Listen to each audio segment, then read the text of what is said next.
today's start the new topic, the relation between surface tension and surface energy.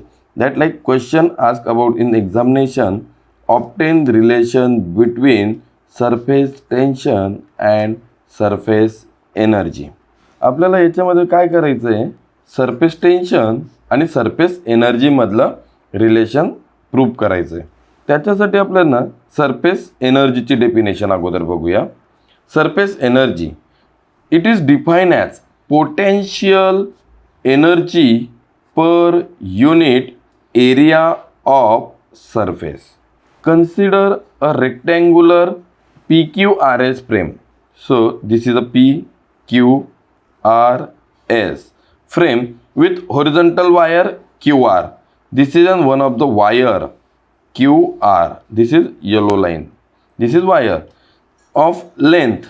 ह्या Q to R ची length किती असेल, L इतकी असेल. इकडे पण शो केलेली आहे L in as shown in the figure. Latest frame is deep in soap solution. आता ही जी फ्रेम असेल, ही फ्रेम टोटल फ्रेम आपण कशात डिप करायची आहे, soap solution and taking outside. मग ती जी वायर असेल, ही वायर ही काय करायची, आपण आउटसाइडला आणायची आहे. Then the wire Q dash R dash will move towards left side due to the surface tension is given as. मग ही वायर सोप सोल्युशनमुळे इकडे ओढली जाणार आणि हा फोर्स आहे तिच्यावरती ॲप्लाय होणार. तर Q डॅश R डॅश हे न्यू पॉईंट आपल्याला तिथं भेटतील. मग सरफेस टेन्शनचा फॉर्म्युला आहे T is equal to F upon twice L. F means force upon twice L. L means length of the wire, where factor 2 is due to 2 sides of soap film. हा जो 2 factor आलेला आहे, हा काय असेल की ती फिल्म दोघी साईडला असणार आहे. So therefore F is equal to twice L into T. हा ट्वाइस L इथं डिवाइडला होता, तो इकडे आला तर मल्टिप्लाइडला झाला, म्हणजे T इंटू ट्वाइस L. म्हणजे F is equal to T into twice L. त्यालाच आपण ट्वाइस L इंटू T म्हटलेलं आहे. दॅट इज इक्वेशन नंबर 1 म्हटलं तरी काही हरकत नाही आहे. Total force is applied F dash. Total force F dash is to keep the soap film in its original position with displacement x. म्हणजे original position पासून न्यू पोझिशन पर्यंत ज्याचं पोझिशन चेंज झाली आहे, तर ओल्ड पोझिशन आणि new position याच्यामध्ये जेवढं डिस्प्लेसमेंट असेल ते काय असेल, x असेल. म्हणजे displacement is equal to x. Therefore total amount of work done is store in the form of potential energy is given as. So work done is equal to, आता work डनचा formula सर्वांना माहिती आहे, force म्हणजे applied force into displacement, that is also force into displacement.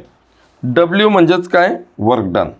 F म्हणजे काय, force, applied force into x. x म्हणजे काय, डिस्प्लेसमेंट. बट F डॅश म्हणजे applied force is equal to force. This is the one of the condition. So F dash is equal to F. Put F dash is equal to F in this equation. So W is equal to F into x. But what is F? F is equation number 1. So F is equal to, what is equation number 1? Twice L into T. So twice L into T into x. So W is equal to T into twice L into x. So what is L into x? Length into x म्हणजे displacement. So twice L into x is equal to area. So W is equal to T आणि twice L into x is equal to area. This bracketed equation shows here. So T into area is equal to work done. So work done upon area is equal to T. म्हणजे बघा W is equal to T into area.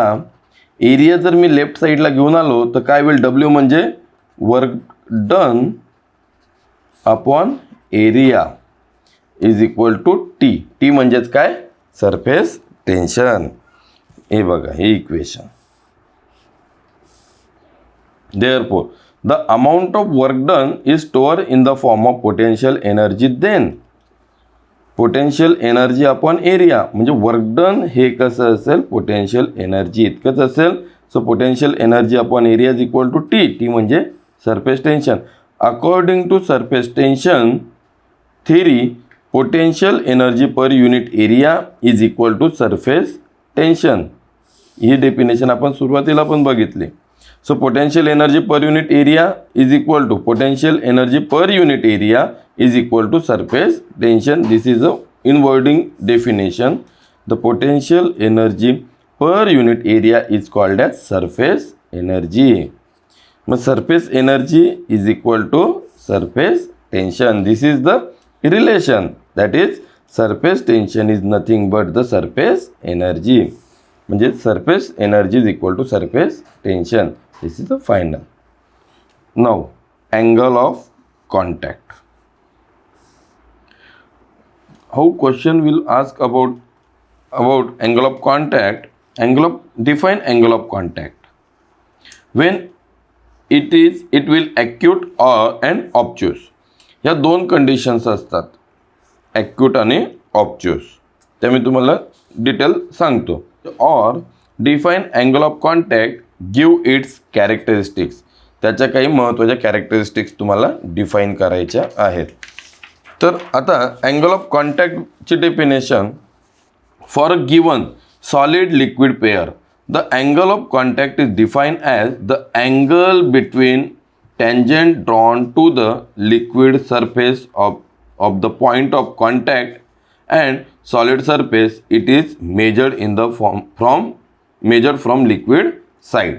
मग आता बघा, angle of contact दाखवायसाठी एक capillary आपण consider करूया. Capillary is deep in to the liquid. Capillary म्हणजे एक फाईन बोर असलेली ग्लास ट्यूब. ज्यावेळेस आपण कॅपिलरी आत बुडवणार त्यावेळेस ह्या लिक्विडची लेवल काय झालेली असेल, वाढलेली असेल. मग इथे एक वेगळ्या प्रकारचा कॉन्केव किंवा कॉन्व्हेक्स किंवा प्लेन लाईनमध्ये एक अँगल तयार होतो. त्याला आपण ही टँजंट जर ड्रॉ केली आणि हा अँगल असतो तुमचा अँगल ऑफ कॉन्टॅक्ट. म्हणजे इथे अँगल ऑफ कॉन्टॅक्ट तुमचा 90 डिग्रीचा आहे फॉर प्युअर वॉटरमध्ये.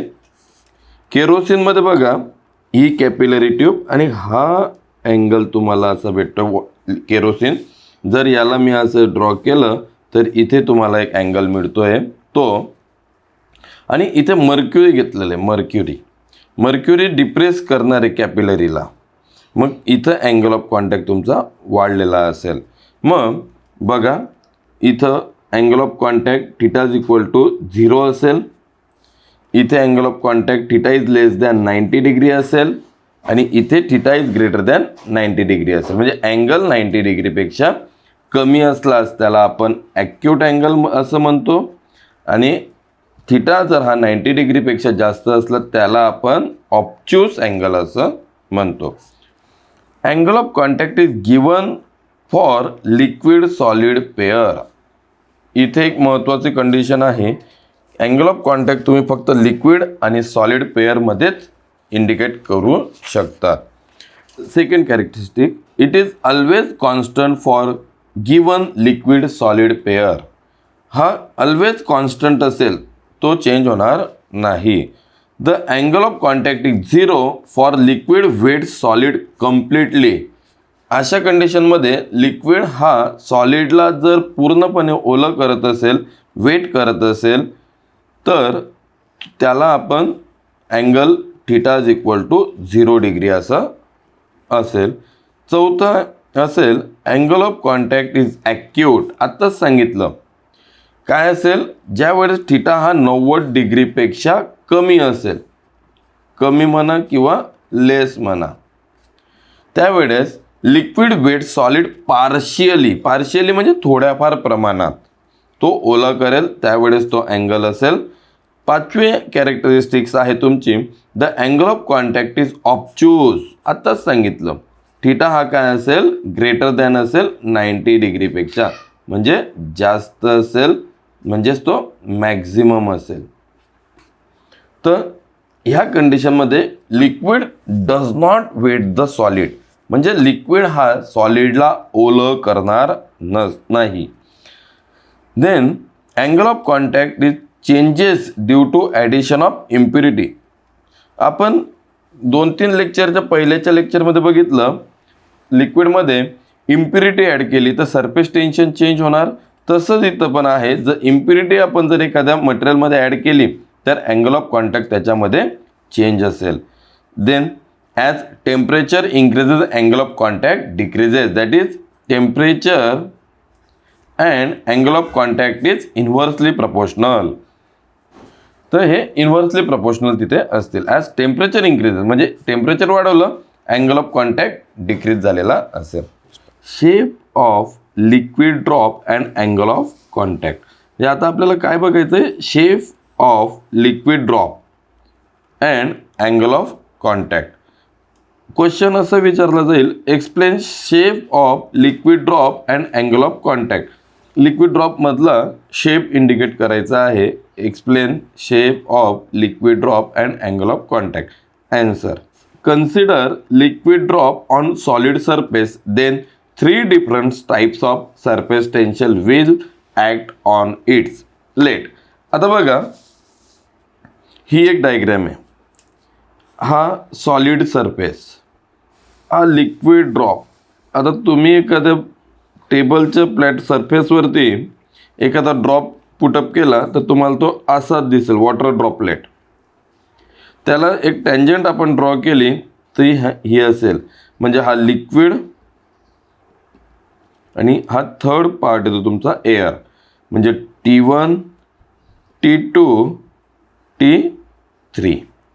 ओके, मग T1 काय आहे? Surface tension off liquid solid interface. Liquid solid interface. Interface म्हणजे काय? Combine, common point.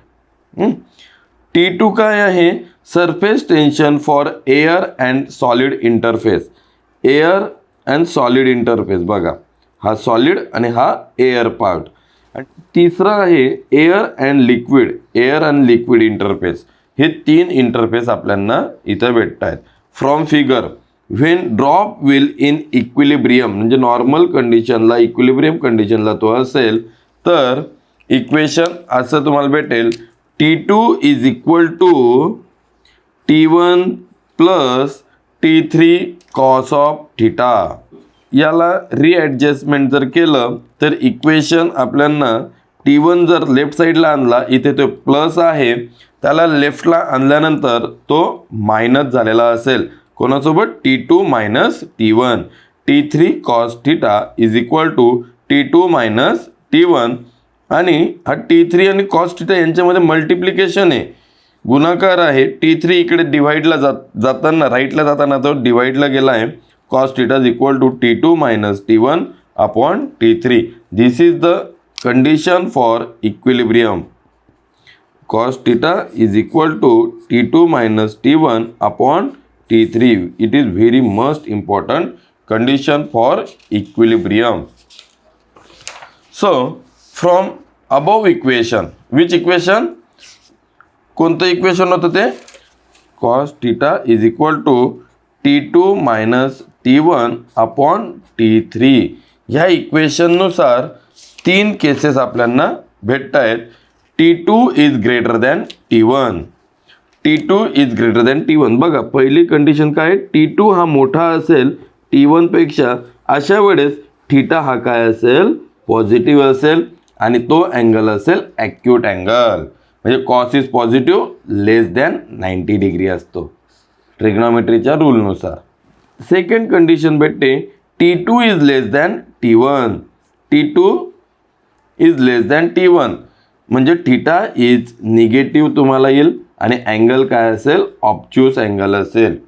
आता ॲक्यूट अँगल म्हणजे 90 डिग्रीपेक्षा छोटा असेल, ऑब्च्युअस अँगल म्हणजे 90 डिग्रीपेक्षा मोठा असेल. मग बघा, मोर दॅन 90 डिग्री म्हणजेच कोणता angle? Obtuse angle.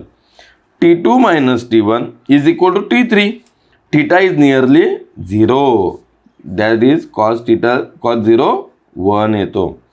T2 minus T1 is greater than T3 if T2 is greater than T1 plus T3 cos theta greater than 1 which is impossible in equilibrium. He condition impossible आहे, होणं शक्य नाही. Liquid will spread over the solid but drop will not term. म्हणजे सॉलिडवरती liquid तर spread झालेलं असेल पण तिथं ड्रॉप इज नॉट पॉसिबल.